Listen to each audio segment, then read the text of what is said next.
Munawwar, I think वो he is a right candidate to lift the trophy. Sana और उनके बीच में ऑन एंड ऑफ चलता रहता है नॉमिनेशन को लेके, बाकी कुछ है नहीं। डिग्निफाइड और ग्रेसफुली रही हूँ 40 दिन, and I am proud of that. मैंने मेरे पॉइंट्स तो जहाँ मुझे रखने चाहिए थे मैंने बहुत अच्छे से एकदम स्ट्रांगली रखे हैं। हाँ, मैंने दूसरों लोग के जैसे चिल्ला के नहीं रखे, मैंने झगड़े नहीं किए, कॉफ़ी के लिए झगड़ा, चोरी नहीं किया, पराठे नहीं चोरी किया। शायद सबको वही पसंद है, उसी में टीआरपी मिलती है, तो हाँ मैंने वो नहीं किया।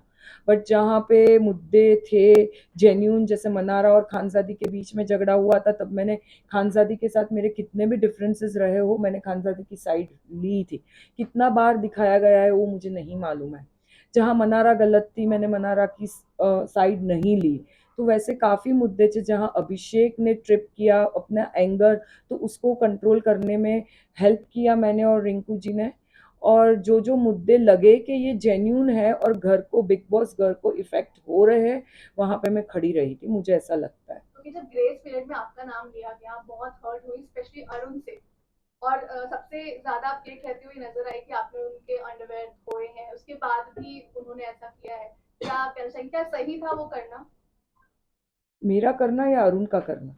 अरुण का भी करना और आपका उनके लिए ये सब करना। एक घंटे के एपिसोड में या 24 आवर्स में आप लोग 24 घंटा तो एपिसोड देखते नहीं होंगे मेरे हिसाब से। एक चेन बनती है। मेरे को बुरा नावेद के लिए लगा था, जो मैंने स्पेसिफाई किया था किसी के साथ कन्वर्सेशन करते हुए, कि it's not about me, it's about Naved. मैंने देखा भी होगा कि मैंने सेल्फ नॉमिनेट किया था उस टाइम पे, और नावेद को सेव किया था मैंने। सो नावेद के लिए सबको बुरा लगा था, क्योंकि वो हमारे हिसाब से वो प्रोग्रेस कर रहा था, उसमें इवॉल्व बहुत आगे बढ़ गया था वो, कंपैरेटिवली बाकी लोग थे जो ग्रेस पीरियड में आना उनका जस्टिफाई हो सकता था। वो कंटेस्ट में मैंने बोला मैं अपसेट हुई थी, और मुझे ऐसा गिल्ट फील था कहीं ना कहीं नावेद को लेके, जो मैंने उस दिन रात को भी क्लैरिफाई किया था। और जहाँ तक अरुण के क्लोथ्स जो धोने की बात थी, उसको आउट ऑफ प्रोपोर्शन लिया जा रहा है। मैंने कभी भी उसको उसको एक आहा लग गया था। मनस्वी जिस दिन जा रही थी, उसके बाद वो एक साइड मनस्वी का टनल से बाहर निकलने का था, और अभिषेक, तहलका जी और अरुण दोनों में, तीनों में फाइट हुई थी, और अरुण ने अपना हाथ खुद ही फ्लोर पे गार्डन में वो किया था, तो उसको पूरा सूज गया था। उसको, हमको सबको लगा ही था कि उसको हेयरलाइन फ्रैक्चर था, जो 10 दिन तक चला। तो मेरी मैं ऐसी ही हूँ, मैं किसी को ना नहीं बोल सकती हूँ। तो वही गुड फेथ में मैंने बोला था, अरुण जी कोई बात नहीं, मैं आपको धो देती हूँ कपड़े। वॉशिंग मशीन थे नहीं, सब लोग अपने अपने कपड़े धोते थे, और वो ज़्यादा पैम्पर्ड है, वो उनका कल पता, परसों पता चला। तो वही रीज़न था कपड़े धोने का, और मुझे नहीं लगता मैंने कुछ गलत किया, और ना ही ये चीज़ का मैंने फ़ायदा उठाया है। अपने में इतनी इंसानियत होनी चाहिए सब में, कि किसी के लिए स्टैंड एटलीस्ट हेल्प कर सके। जो लास्ट वीक जब आप नॉमिनेट हुई, उसके बाद में आप कहीं ना कहीं कम दिखी टीवी पे, ये हम बोल सकते हैं, ये भी एक रीजन हो सकता है, या कम दिखाया गया आपको? कम दिखाया गया उसका तो मुझे नहीं मालूम कितना दिखाया लेकिन गया। जब हम लोग कल ही एक मैं एक घंटे बाहर, में हाँ, शॉर्ट देखते कल हैं। मैं बाहर निकली हूँ, तो मैंने अब तक पास्ट के एपिसोड्स देखे नहीं है, तो मुझे नहीं मालूम क्या दिखाया गया। बट मैं कम दिख रही थी, क्योंकि मेरी ऐसी पर्सनालिटी है कि जैसे सना है, बाकी लोगों के जैसे खानजादी है, वो लोग नॉमिनेशन होने के बाद वो लोग बाहर आते हैं, क्योंकि उनको दिखाना होता है ऑडियंस को कि हम में कुछ आ गया, फायर आ गया। मेरा ऐसा नहीं रहा है। आप लोगों ने जो भी नोटिस किया हो, 40 दिन तक मेरा ग्राफ एक जैसा ही रहा है। ऐसा नहीं है कि मैं फ्लिप फ्लॉप हुई, मेरा दिमाग सटका, मैं कुछ भी कर रही हूँ, किसी को गाली दे रही हूँ, किसी से झगड़ा कर रही हूँ, मैंने ऐसा नहीं किया। मैं बहुत डिग्निफाइड और ग्रेसफुली रही हूँ 40 दिन, and I am proud of that. कहीं ना कहीं आपके बाहर आने से इनको, रिंकू जी को नुकसान होगा आगे चलते, नहीं, क्योंकि वो आप अपनी गेम कहीं ना खेल कहीं आप उनके बैकबोन थी, दोनों एक साथ सपोर्ट करते थे। नहीं, वो अपनी गेम खेल रहे हैं, and I am sure she is a very strong also, and she will do good. नहीं पता, कहीं कह सकते हैं कि अरुण जी ने आपकी पीठ में छुरा होगा। ऑब्वियसली होगा। और उन्होंने बोला भी कि टिट फॉर टैट था, जस्ट बिकॉज मैंने उसको नॉमिनेट किया, उसने मुझे नॉमिनेट किया, उसने ये बोला है।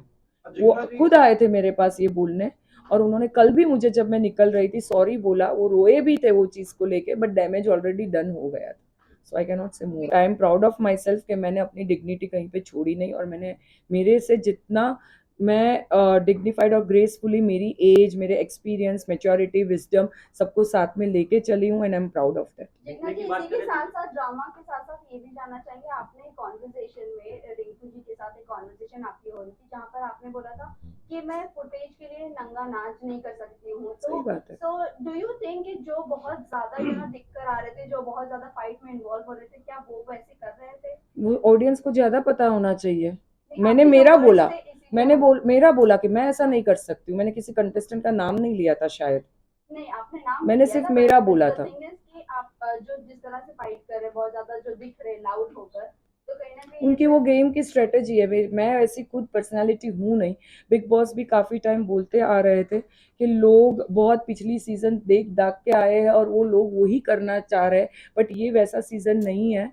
जो भी करना है डंके की चोट पे करो। बट जिग्ना जी, पहला सवाल किया था हम लोगों ने आपके लिए, जो पहले के मुद्दे हैं, आपको जो प्रेस कॉन्फ्रेंस के टाइम में जो आपसे बातचीत हुई थी और उस वक्त के बाद काफी आपको एज स्ट्रॉन्गर कंटेस्टेंट देखा गया था, उसके बाद से कहीं ना कहीं बार बार जो पास्ट के जो मुद्दे हैं उसको कुरेदने का ऐसा लोगों ने बोला कि बार बार उन्हीं सारी चीजों को रिपीटेडली कर रही हैं। लेकिन कहीं ना कहीं उसमें एक ऐसा भी एंगल देखने को मिला है कि लोगों का मानना था कि कहीं ना कहीं सिंपैथी कार्ड खेलने की कोशिश की जा रही है आपकी तरफ से उन मुद्दों को बार बार सामने लाके। क्या कुछ कहना आपका इस पे? मुझे ऐसा नहीं लगता है। 12 साल में मैंने कभी किसी से सिंपैथी ली ही नहीं है, तो ये प्लेटफॉर्म पे आके मुझे सिंपैथी की ज़रूरत नहीं थी। अच्छा जिग्ना जी, बिग बॉस ने आपकी इमेज क्लियर करने के लिए काफी वाइट वॉश किया, प्रेस कॉन्फ्रेंस होते, क्या आप उसका प्रॉपर उपयोग ले पाए? वो आप ऑडियंस को पूछना चाहिए। आपके विक्की हिसाब से विक्की और सना साथ में बैठे हुए थे जहां उन दोनों ने एक दूसरे का हाथ पकड़ा हुआ था, और ये चीज हाईलाइट की सलमान खान ने भी। और एक जगह हमने देखा था कि आप विक्की को समझा रहे थे, आप और रिंकू जी, कि अंकिता को कैसे पैम्पर करना चाहिए, कैसे रखना चाहिए। बट आपको लगता है कि विक्की वैसे ही हैं जैसा हम सब देख पा रहे हैं? और सना और उनके बीच में क्या चल रहा है, आपको क्या लगता है कि आप करीब से देख कर आए हो? सना बहुत इनसिक्योर है, उनको नॉमिनेशन के लिए डर है, उनको फियर है, इनसिक्योरिटी है, और विक्की भैया उसको लगता है बचा सकते हैं उसको चीज़ को लेके, तो वो कार्ड प्ले कर रही है। वो अंकिता के साथ कुछ गलत कर रहे हैं? मुझे नहीं लगता गलत इन द सेंस, हर एक वाइफ को लगता है कि हस्बैंड अगर साथ में आया है तो इमोशनल उसको सपोर्ट करे, उसके साथ बैठे करे। और विकी भैया बाकी मुद्दों में और बाकी लोगों ने में इतने उलझे हुए रहते हैं, तो उनको अंकिता जी के लिए टाइम नहीं मिलता है। वही शायद अंकिता जी की कंप्लेन है। दोनों ने हाथ पकड़ा था उस पर एक्चुअली हम लोग भी शॉक थे, हमको किसी को नहीं मालूम था क्योंकि उसके आजू बाजू कोई था नहीं वो टाइम पे। शायद मैं अंदर के रूम में, तो हम लोग भी एक दूसरे को पूछ रहे थे कि किसने क्या किया, और वो ही 10 मिनट के बाद मैं बाहर निकल गई थी, तो मुझे सच में जेन्युइनली कुछ ज़्यादा पता नहीं। जितना में टॉप 5 में किसे देखते हैं आप? टॉप 5 में किसे देखते घर हैं का मास्टरमाइंड कौन लगता है आपको? अब तक के, जो आप घर में जब रह के आई उसमें से? This is just 7th week has started, तो अभी टॉप 5 का बोलना बहुत मुश्किल है। बट हाँ, Munawar, I think he is a right candidate to lift the trophy. Thank you. Thank you so much. Thank you.